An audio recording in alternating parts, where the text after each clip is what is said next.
telling me that you have a way to defer the tax situation there? Is that what you're telling me? Yes, absolutely. Yes. And so the first one I was referring to is a 1031 exchange, which only applies to investment real estate. The second one I'm referring to is called a deferred sales trust. A real eye-opener to see that there are ways that people can use the regulatory framework, if properly structured, to invest 1031 exchange dollars in things that you would not think were like-kind to what they exited from. So it was very impressive. I got to say, you are the first one I've seen pull this off, and I'm pretty hesitant to believe in a lot of these kinds of things. So it's a major feat for me to say, wow, this actually really worked, and it was really cool. 1031 is a way to shelter your income when you sell the thing. The DST is a way to avoid the 1031 and not have to suffer the time penalty. Our career and during different tax periods, we've seen, these tax avoidance, tax minimization, offshore, all these different strategies undertaken to minimize or avoid taxes. And then I can tell you that, some of them are just not worth the trouble. And so I was skeptical. Admittedly, I was skeptical. I thought, oh yeah, here we go, another one of these, right? And then they say, no, it really is different, right? So look more closely. We looked more closely. We had, honestly, 2 years of conversations. 2 years. Now we were being due diligence at the same time that we were doing due diligence, but 2 years is a long time to be, sort of flirting with the idea of and getting to know the people and getting to really understand the transaction. Yeah, long story short, we got comfortable, although we are not tax attorneys, lawyers, or estate planning attorneys, that at least, from an investment perspective, that, it made sense to sell a highly appreciated asset, get liquid, hold that in this type of a deferred or installment sale type of instrument, and then just be in a position then to do the most important thing. I'm probably stealing your next question, which is time. They say, well, you can't make more time. You can. The Deferred Sales Trust, in a way, allows you to lengthen the investment time horizon for those assets after getting liquid, but before having to feel the tax impact. And from an investment manager's perspective, time horizon is the most important element in investing.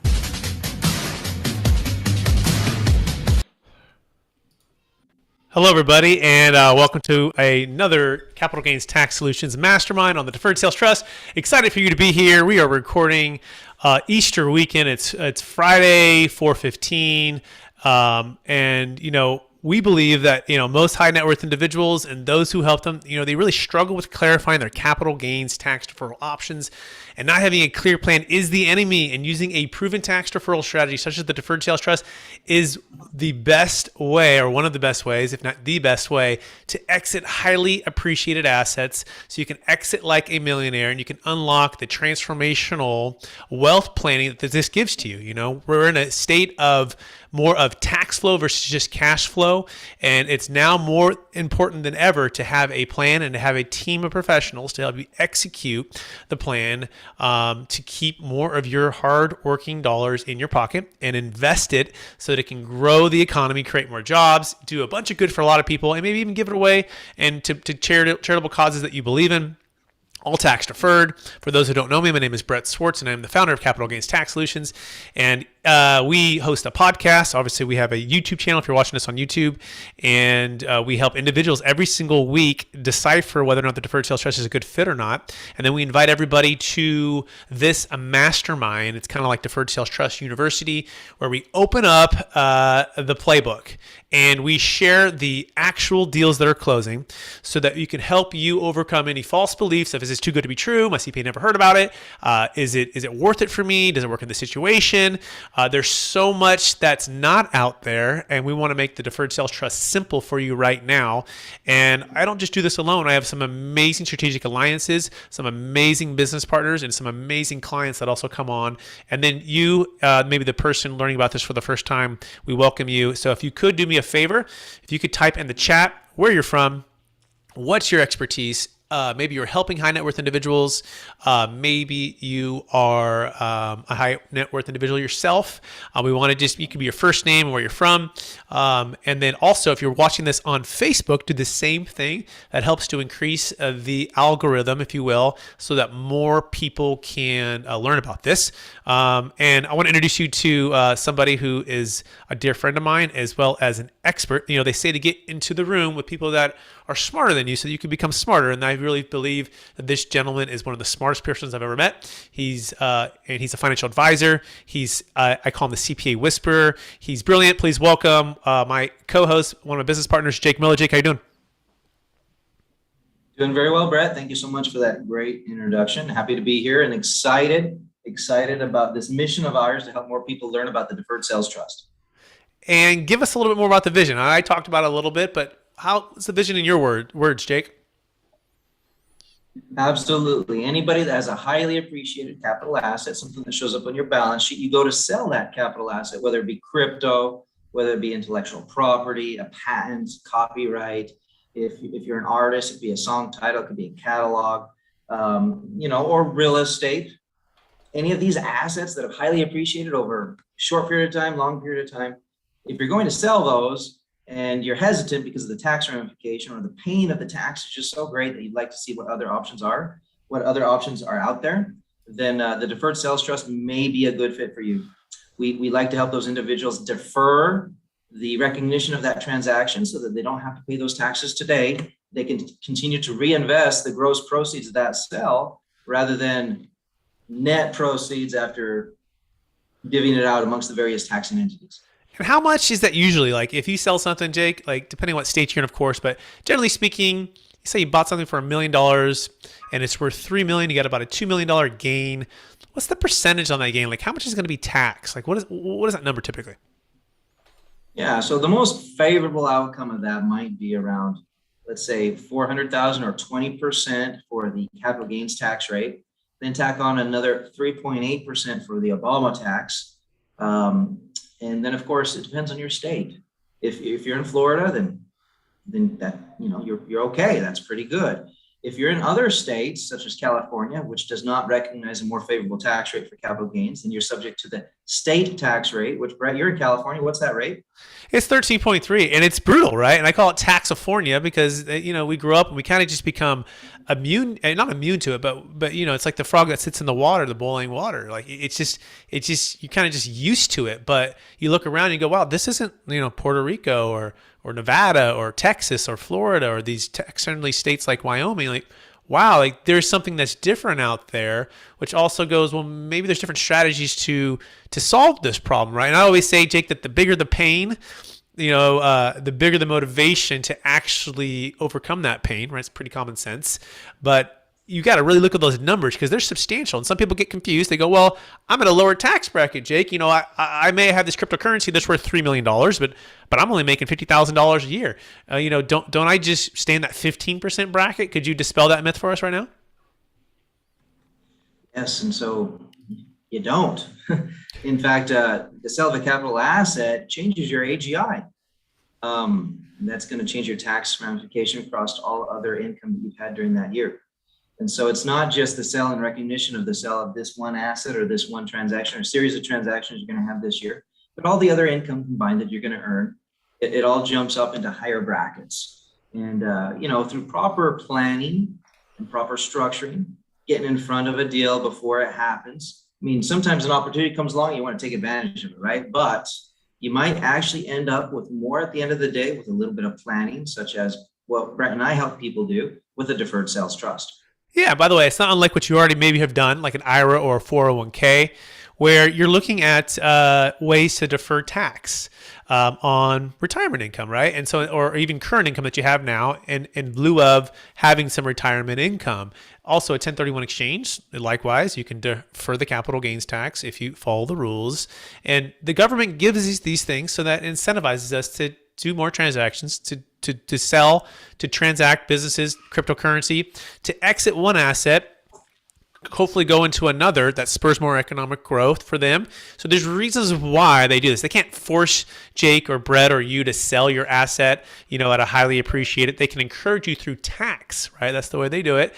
Tax incentives. That's also part of why if you build or own or manage multifamily properties, or you need to own them, you can depreciate them, and that enables you to have more cash flow, not only to improve the property, but maybe to build more assets, because guess what? We're in a housing crisis, so they can't force us people to be contractors, but they can incentivize people who are contractors or people who want to provide housing to do that in a way that benefits society. So these are all things that are here. Now, you do want to make sure you follow the rules, right? And that's very careful. That's very important, because if you don't, you can get in trouble, which leads us into the deal close story of the week. But before I go to that, actually, I want to just touch on for those who are tuning in for the first time with cryptocurrency. Jake, would you just give us the 60-second Bitcoin sale that we helped our client out with, so people can know what's actually real and possible? Exactly. All right. So had a client, wonderful, wonderful lady, very kind and giving individual who put $50,000 away into Bitcoin back when it was just kind of a new thing. That 50,000 turned into 50 million, which was kind of a wonderful thing. During that time, she decided to liquidate 5 million of the 50 million. We helped her with a deferred sales trust. She was able to liquidate and sell out of her position of the Bitcoin when it was high. And we invested in the market 1 million of the 5, and we took the other 4 and did something rather unique. We did that because she fully expected to pay taxes on all of this. She was afraid of paying taxes on the entire 50 million. We showed her that through the deferred sales trust, she can defer the timing of when she needs to pay those taxes, and that she can do more with it now. And she did. She invested 4 of that 5 million in a friend's company. And it's a tech company. It's an application for children in India to learn, helps them. And it's going really big right now. So this is great. She was able to do something she never thought she'd be able to do, because she just didn't have, she expected to pay a lot of money in taxes. And so she used that tax money.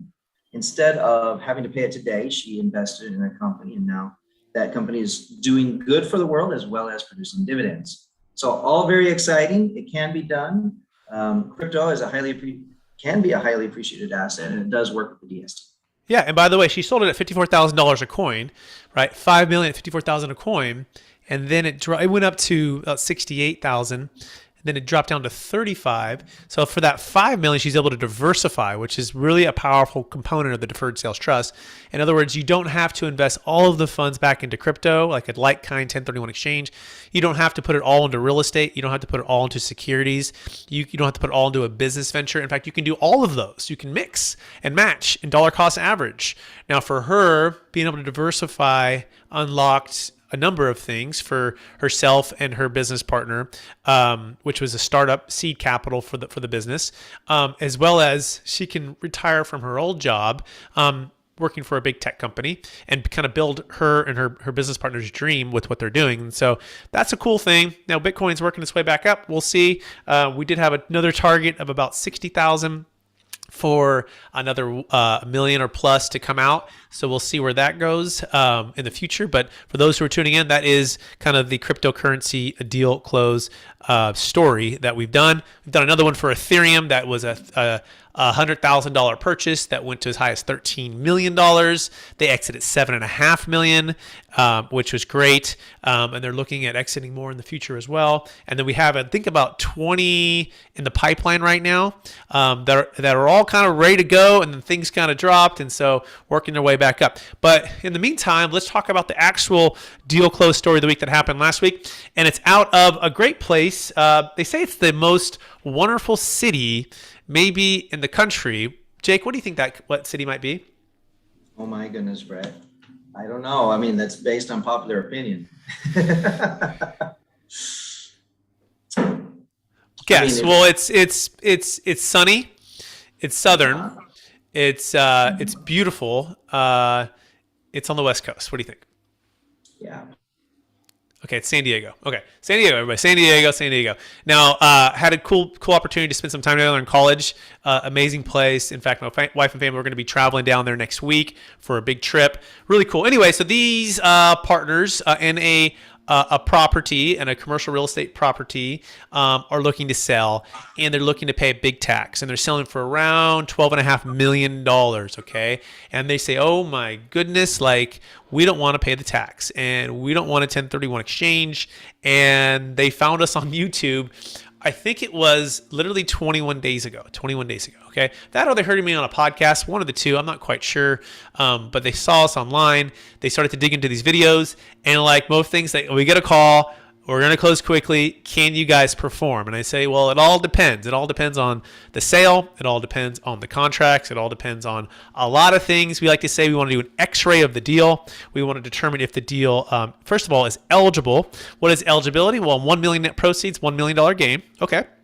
They had that. Number two is an LLC, S Corp, C Corp partnership. Yep, it was that. So they had that, or it could be individual as well.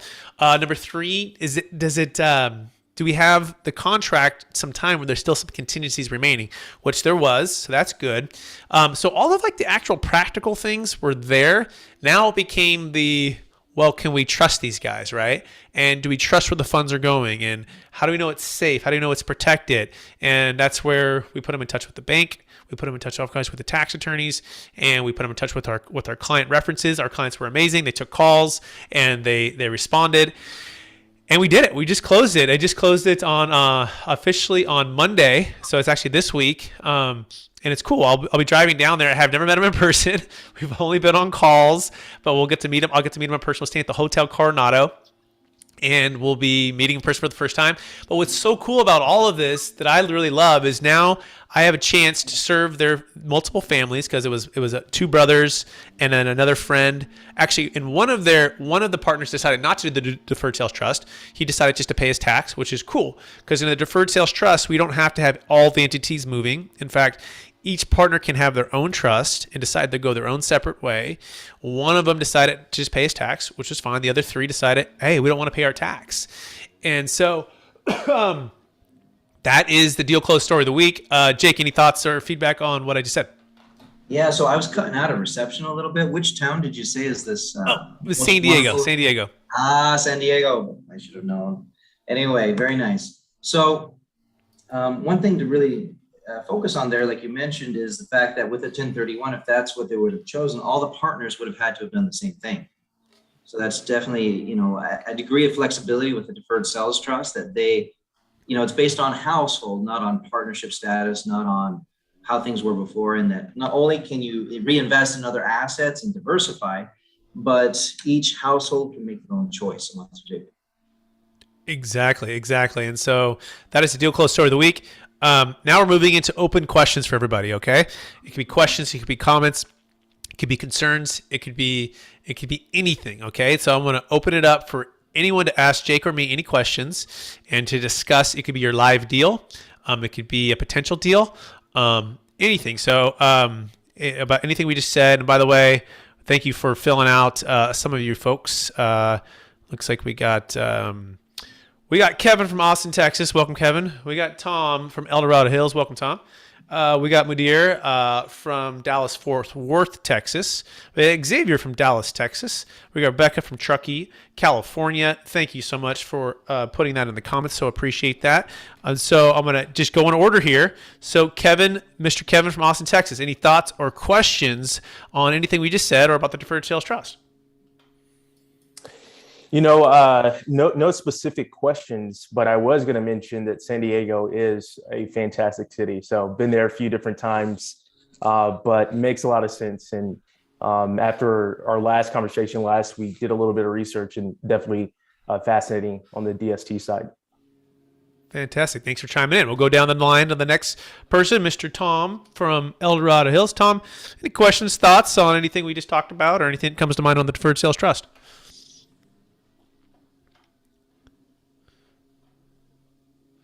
And no worries if not. I need to unmute myself, right? There you are. Yeah, you're in now, Tom. Yeah, thank you.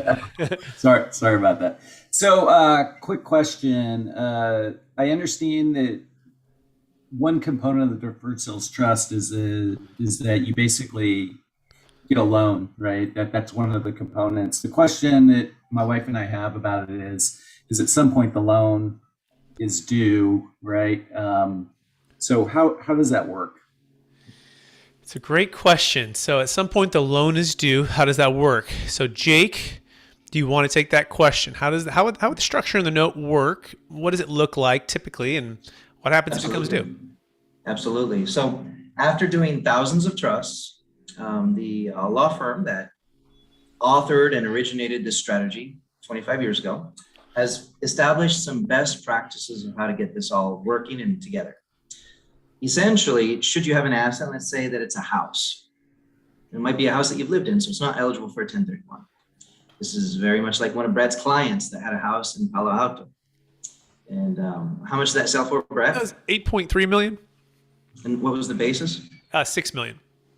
Okay, so he had about a 2.3 with only a $250,000 exclusion because he was single.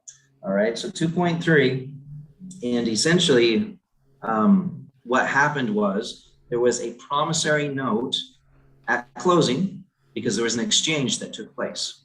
And the exchange was the house in his name transferred to the trust. The trust now, to exchange for that property so that it wouldn't be a taxable event, had to provide a promissory note to the client. So the client, instead of holding physically the house now, is holding a note against the house. He became a lender. He went from being a homeowner to a creditor against the house. And that promissory note, typically, as we've mentioned in prior occasions, oftentimes we set it up for a 10-year period. Now, it can be set up for any period, but again, based on 25 years experience, a 10-year period is a best practice. So we set it up for a 10-year period with a balloon payment at the end, of which we refinance or reset it for another 10, should we go longer. Now, that promissory note with an interest obligation, which depending on the size of the trust, whether it's the 1.0 or the 2.0, we may be making payments on it. We may turn it on, we may turn it off. There's a lot of different ways to go about doing it depending on your needs and the size of the transaction that we're dealing with, right? However, at the end of the day, the structure of the note is, as mentioned, typically a 10-year note with a balloon payment, of which, should we reach those 10 years and we haven't exhausted the funds, we haven't taken in a K1 distribution, we haven't pulled from the principal and extinguished everything, then we reset it for another 10 and we continue to utilize it as a financial tool in conjunction with other tax strategies so that we can continually reinvest. So Tom, how did that sound? It makes sense? Any questions there? Did that answer your question? Yeah, primarily, but I did have a follow-up. So let's just say, let's say you drew down, half of that money for whatever reason, right? So let's say you have $4 million left at the end of 10 years. The balloon payment would be, I don't know what it would be in that case. So you'd probably have to help me out. But if you don't have the assets to repay the balloon payment, how does that work? So again, as an installment note with an interest-only payment with a balloon at the end, should you make additional payments prior to the end of the term, you are decreasing the note itself. Does that make sense? And so if you've taken half of it out, and if it was 8.3 and you took 4 out and there's 4.3 left, that would be the amount that you'd be resetting or refinancing moving forward. Got it. Okay. Yeah. Another way to put it too, Tom, is you have performance, you have the actual promissory note. And typically, by the way, people might be wondering, like, it's 10 years, but what's the interest rate? Well, 5, 6, 7, or 8, depending on your risk tolerance, right? Now, it's not a guarantee. It's not a promise. We've still got to go make the money. So what's happening over that 10-year term, though, is really the key.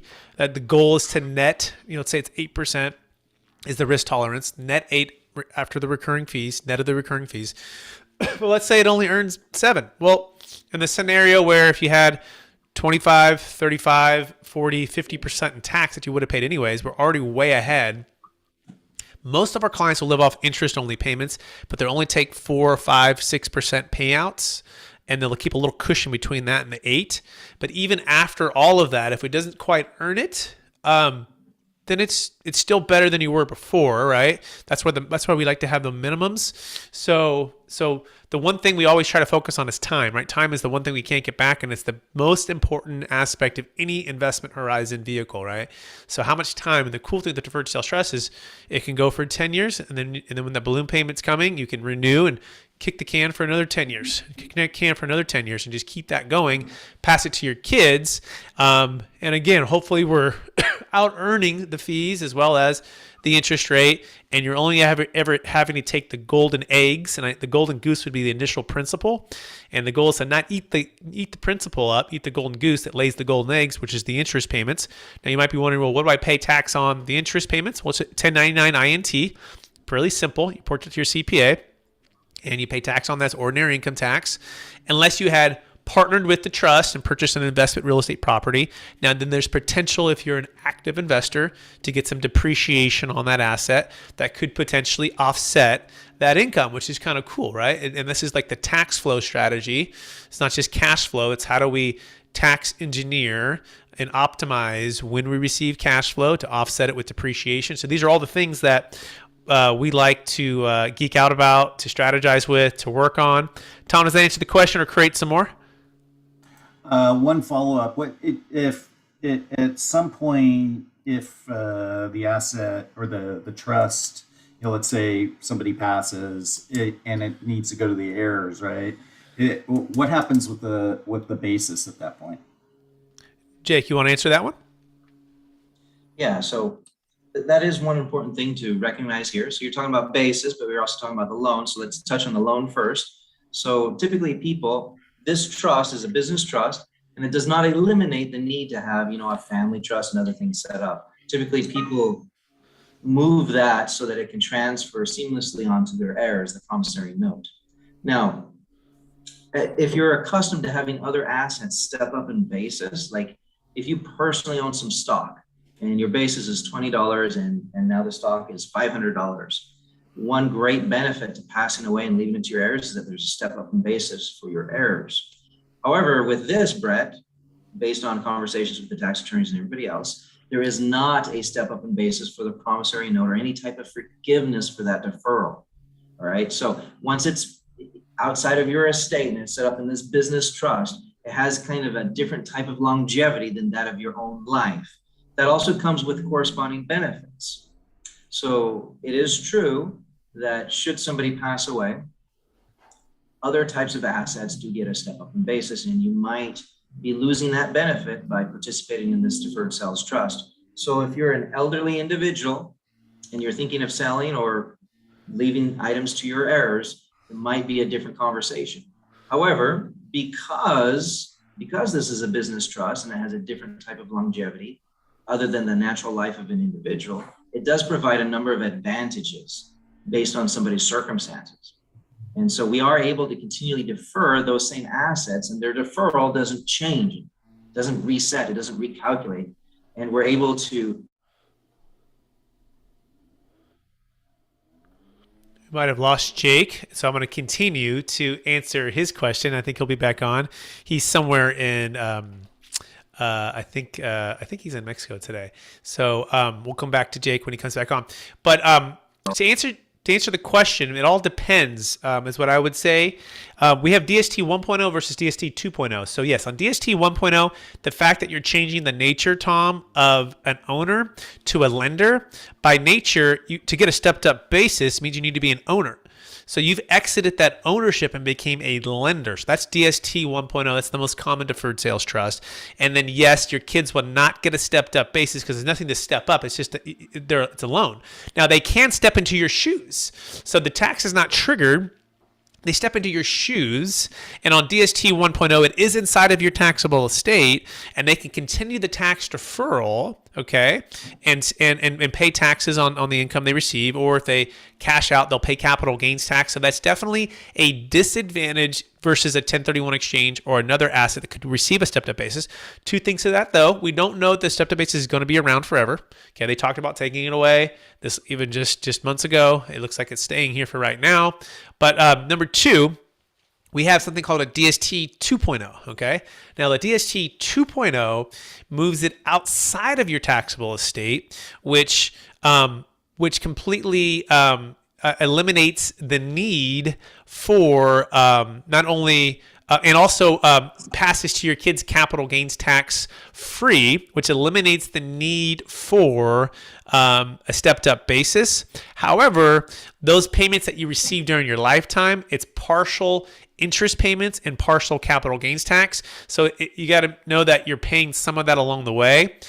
However, it's outside of your taxable estate, which is really, really remarkable because that eliminates the 40% death tax, which is really the big elephant in the room that most people either are aware of or not sure how to solve. And the tiger by the tail is the capital gains tax. But if you're greater than 22 million married or 12 million single, and all of those equities or all of those assets are inside of your taxable estate, you have more than a stepped up basis issue and a capital gains tax issue. You have an estate tax issue. And so the intent is to get it outside your taxable estate. The challenge is most strategies take a bunch of life insurance, giving it all away to charity, or a bunch of gifting, and they're not very efficient in a time crunch to do it. Whereas the Deferred Sales Trust 2.0, in one single day, in one sale, it needs to be a sale to a third-party legitimate buyer, you can change the nature of ownership and to get it outside of your taxable estate. I know that probably sounds pretty complex. In fact, I have this analogy, and I had this in a Rubik's Cube that I bought off on Amazon a couple weeks ago. And what I like to say, Tom, is when you throw us these questions, it could be a little bit disjointed, right? And everyone's scenario is a little bit different. And our goal is to take this disjointed challenge and try to align these colors as best we can. Now, Jake and I, our brains do go pretty far on this, but we bring in the brain surgeons, the tax attorneys, to specifically do an x-ray on your net worth, on your assets, on everything else. And then the goal is to try to make it congruent on all sides as much as possible with tax flow strategy. That might be more than you bargained for, but Tom, does that answer the question? Yep, perfect. Excellent. Great question, by the way. Thank you so much. Does anyone have any follow-up questions for what I just said, or new questions on the Deferred Sales Trust? Unmute yourself, put it in the chat. Would love to answer those right now. Hi, Brad. This is Eunicia Brad here. This is my second week listening to you guys, and I absolutely love what you have to say.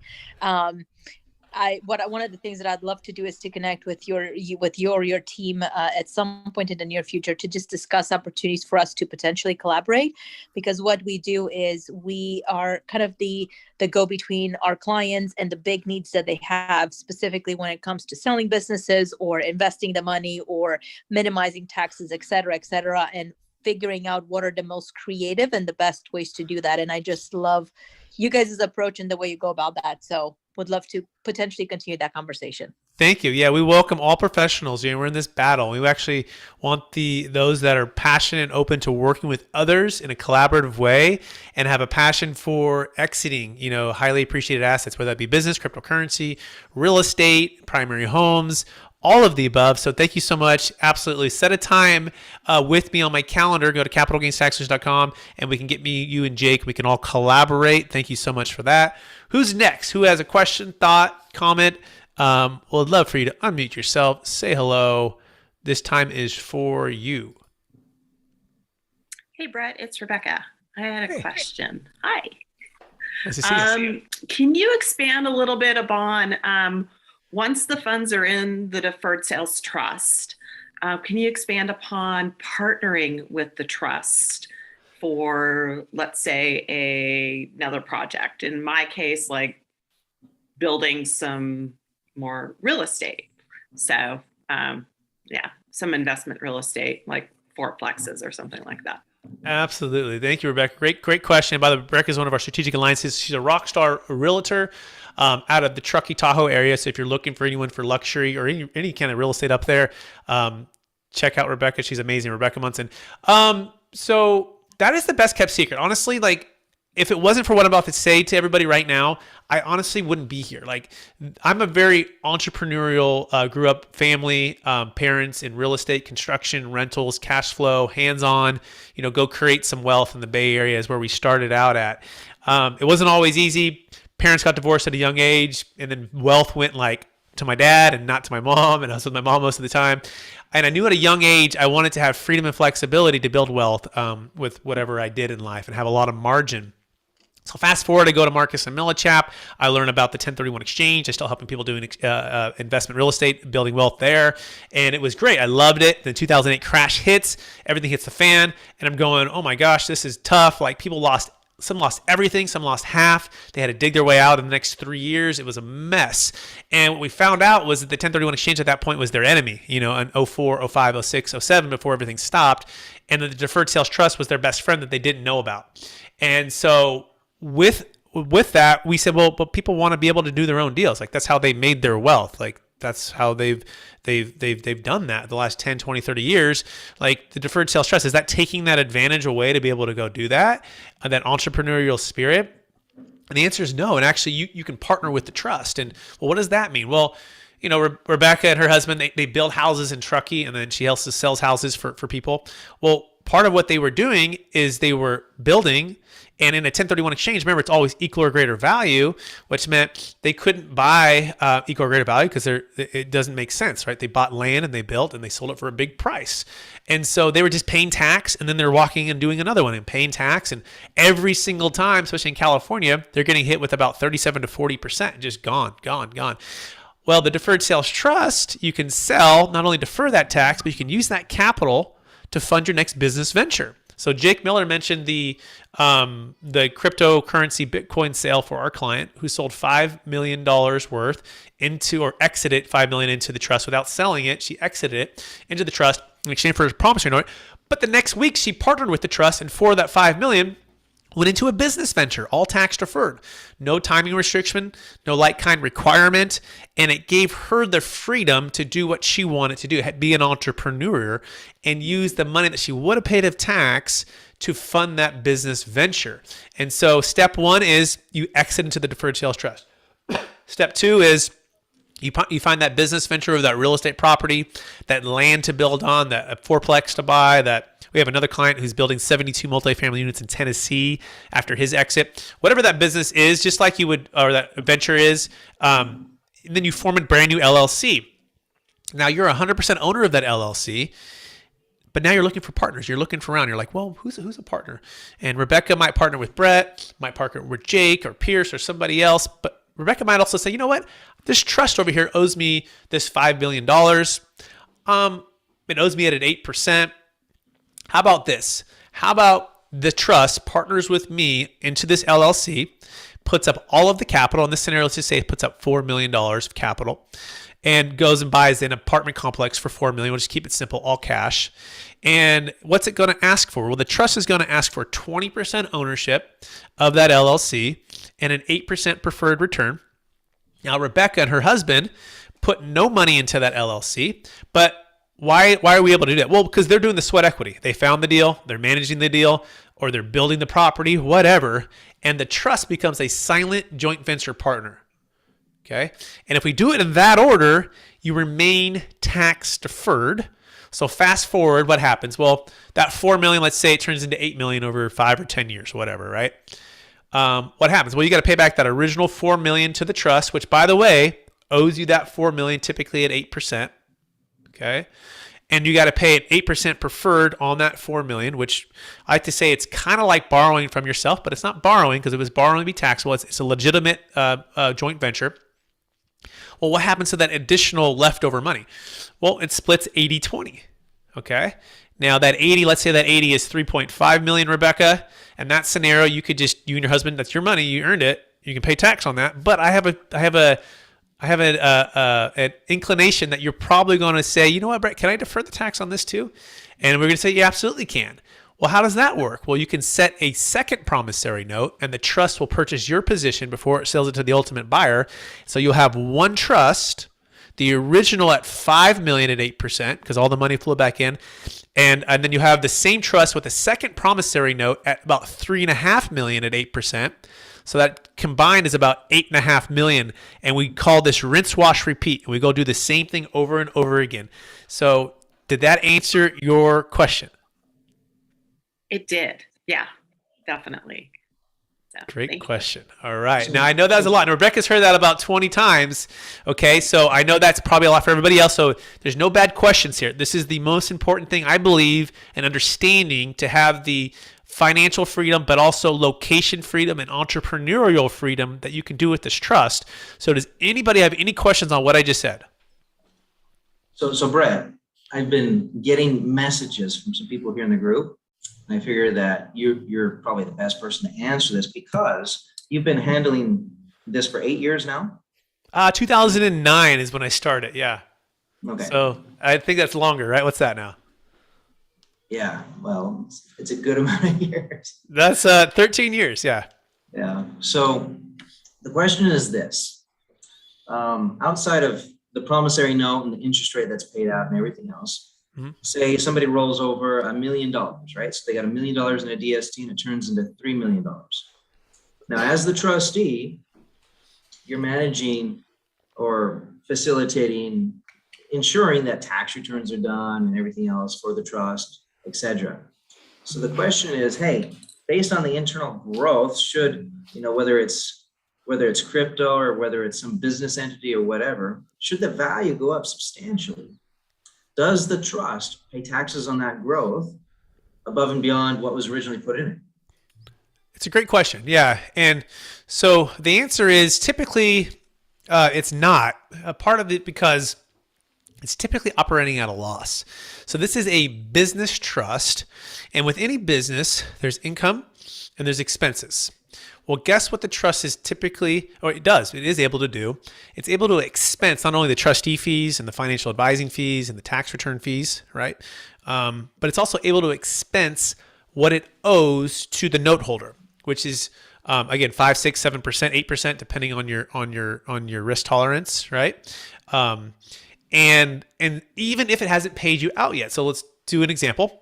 $1 million goes into trust today, and 1 year from now, it earns exactly $100,000, okay, with investments, and fees are about $15,000 to $20,000, okay, on that 1 million, and and you take no distribution from it, okay. Well, the trust is able to expense that $80,000 because that's the 8% that it owes to you, even if it hasn't paid you out, as well as that other amount there.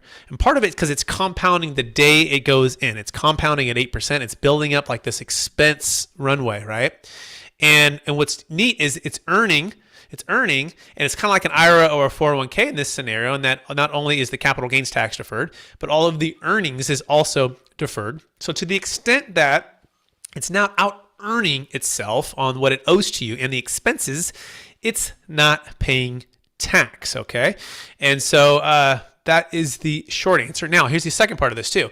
It's a 10-year term, right? And so the compounding doesn't stop, right? And if we're able to achieve, in this scenario, let's say we're achieving 12% compounding rate of return from day one, and we're just achieving it.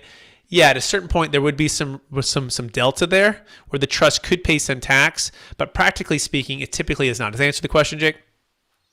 It does. I guess if we were to complicate the question a little bit further, when you mentioned that there might be some delta, let's say that somebody has a tech company and it literally doubles in 6 months.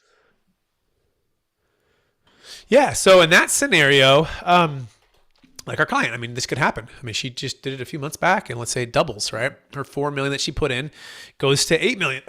Now, she typically would not realize that until she exited, right? So there's not actually a gain there quite yet. But let's do a whole other scenario. Let's just say she put it in a single stock, although we wouldn't do that on that big of amount. We wouldn't over concentrate, right? But hypothetically, we put it into to 15 different stocks, and Jake does the money management, and all of them just completely, blow up and make 300 or 400% return. It's huge. In that scenario, yeah, there could be some tax there, right? So we want to be aware of that.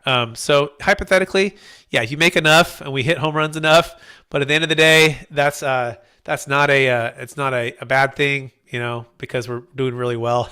So does that answer the question, Jake? Yeah, I think that's good. Okay. Great question. Who else? Who else has questions for Jake or me on any of what we just talked about there? I have a question just about building relationships. It's Leah Barraza from Sacramento. I work primarily with residential, but I'm here because I want to grow. And so in regards to like building relationships, who do you suggest that like I can reach out to talk to, and then build referral partnerships with you and Jake and such? Yeah, great question. Like, how do you grow with the Deferred Sales Trust? And I think you do it as a team, and you do it hyper local. So everybody across the country has different market expertise and also different connections with CPAs, tax professionals, luxury realtors, financial advisors, business brokers, M&A advisors. And when you can go serve them and provide value, what's really cool is they start sending you referrals. I know, Leah, you're in real estate, right? And when you can help, I always say when you can help enough people solve their problems, right? They're going to just send you business, right? Help enough people get what they want, you get everything you want. So that's the key. Like, how do you come and add value to solve problems? I'll give you an example of this. And this took me a while, because when I first started with the Deferred Sales Trust, it was, I'm going to call all the owners in all of Sacramento, and I was in Marcus Millichap, and they're just going to just jump on. Like, they're going to, like, they got to see it. They got to see it's Netflix. I'm all excited. It's not Blockbuster. We got a way. We can save all the stuff. And I had people, hang up on me, call my CPA. If he says yes, let me know. We would call the CPA. We went through months of due diligence. The CPA says yes. Then the client goes, no, I really think you guys would actually say yes to that. And he hangs up. And this guy sold a $30 million deal in Napa. And I just I was crushed. I was like, what? Like, this is Netflix. Like, you told me if we got this guy to say yes, you would do it. We got him to say yes. Like, there was a whole thing of this where I was trying to change the nature of people that were so used to doing something their own way. And I don't blame them. Like, I'm the Marcus Millichap agent calling them on their properties. Like, I'm not the 30 or 50 or 60 millionaire, right? And I'm telling them about something that they say is too good to be true. They think it is. And now they're going to change their whole philosophy or their whole nature when their professionals aren't bringing it. So I changed my mindset, and I said, you know what? It's not about convincing people or trying to sell them, but it is about finding their trusted professionals and aligning with them and having their trusted professionals bring that, right? Because there's basically a client kind of confidentiality relationship that is not something that can be overnight, microwave. It's a crock pot that takes years to build that trust, especially for the ultra high net worth individual. It's part of why Jake and I love this business, because we get a chance to come alongside those trusted professionals and make them look great and give them a nice referral fee, and then help them to help their clients solve the problem. So that's what I would say for you, Leah. I would say, who is the CPA that you already know, right? Who's the M&A advisor that you already know? Oh, by the way, back to the part I said in the beginning, there's an M&A advisor. Her name is Michelle Tucker. She's part of the EXP commercial team with me as well. She joined, but she didn't join because of EXP. She joined partly because I helped her solve a problem on a $55 million deal that she wanted to sell and list, and they had the buyer ready to go, but they had about an $18 million tax, and the seller said, forget it, we're not even going to sell. And so I had Michelle on the podcast, which if you haven't had a podcast, I encourage you to get a podcast and a YouTube channel, start to talk about these things. And I didn't know about this. I just had her on the show to have her on the show. And as we're talking through the stuff, I tell her what I do, and she goes, oh, that's interesting. I got a business deal. If you can solve this problem, this is like a $2 to $3 million commission for me, and it's going to help the client out. Like, this is a win-win. If you can solve this problem, Brett, I can bring you a lot of business. And so sure enough, we put in contact. The deal hasn't closed quite yet. It's going to be a huge deal close story of the week. Michelle will be on to tell the whole story. But the point is, we're working through it right now. The clients have listed the property again. There's a buyer under contract, and they're going full steam ahead to use the Deferred Sales Trust. Then I was able to say, hey, why don't you join the team? Why don't you send more referrals? So that's really the key, Leah. Don't sell people. Just align with them and try to solve their problem to help their clients. And also for the people, your clients, if you have those clients, you can absolutely educate as best you can. But really, it's those trusted professionals that can open up their book of business to. Does that make sense, Leah? Absolutely. Yeah, Brett, I just wanted to add something, to with that, speaking from a leader's perspective and trying to hammer the people. I thought I was going to come down to Newport Beach and just hammer these, super wealthy people with like this amazing strategy, and they were just gonna, and quite a lot like what Brett said, like they just, they tell me to just go away. They don't need some 31-year-old kid coming in and telling them, that their $100 million portfolio could be better, whatever with our strategy that their trusted advisors don't know about. So I totally changed my entire strategy, and I started farming businesses instead of farming like farms, like people, neighborhoods or whatever.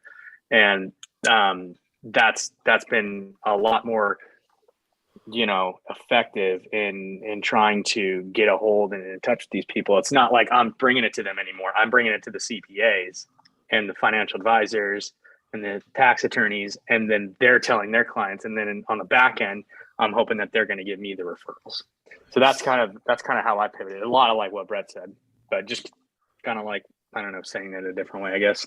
Yeah, no, it's really well said. And people don't get overcome. They don't get convinced or persuaded by logic.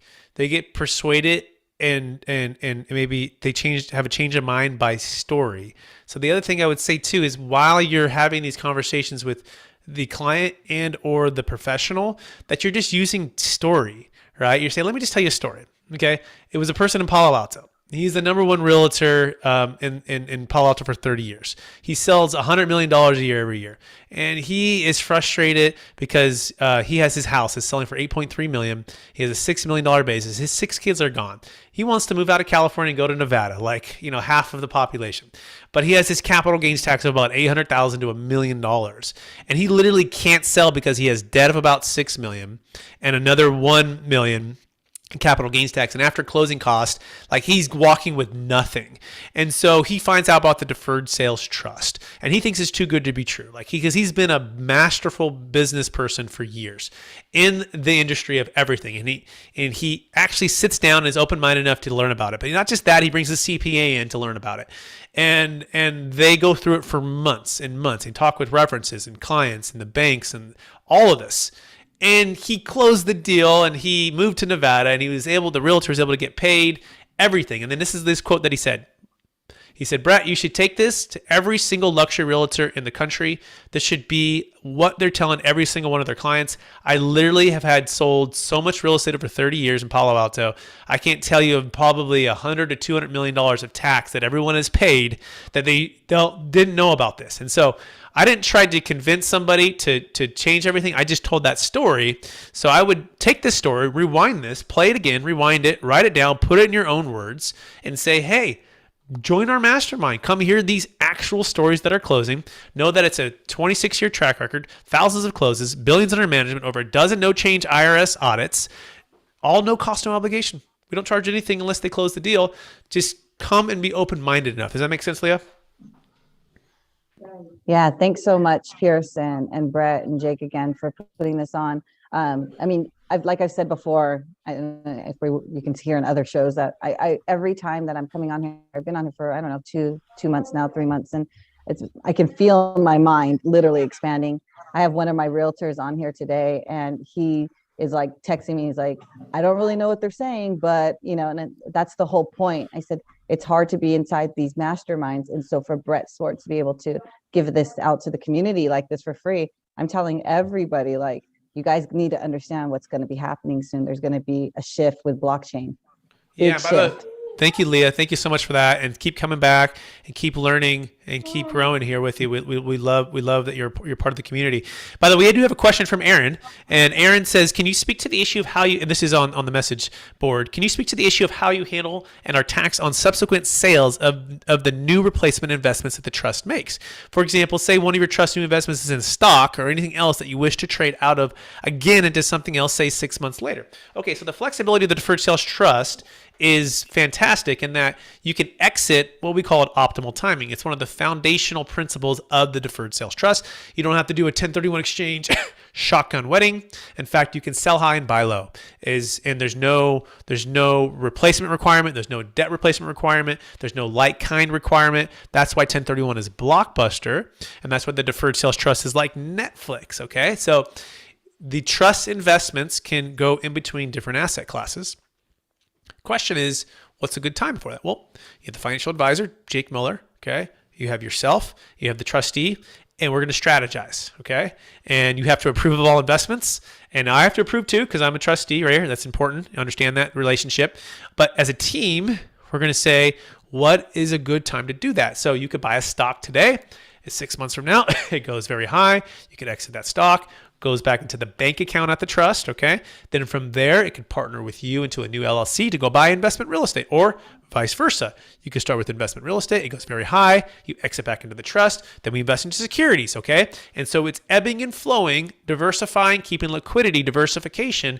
These are all of the ways that the Deferred Sales Trust can help you build that transformational exit plan. Hopefully that answers the question. We are out of time, everybody. So I want to encourage you to invite someone next week to come back next week to check out even last week's talk on YouTube if you weren't here, where we had David Young speak about his experience with the Deferred Sales Trust. He's incredible. He told about how he overcomes some of the false beliefs of it's too good to be true. He's one of the top money managers in the world, worked for PIMCO. So be sure to check that out. As well, check out the new book that's coming out. In fact, David Young's in the book. So is Jake Mueller. So is Kevin Harrington from Shark Tank. It's called Unlocking a Tax Deferral, Building a Tax Deferred Exit Strategy. Basically, it's unlocking a proven playbook for exiting highly appreciated assets. And so it's my book. It's coming out soon. I wish I had it here so I could hold it up, but I don't have it. That being said, thank you everybody for participating, being a part of the Mastermind, and we hope to see you next week. Bye, everybody.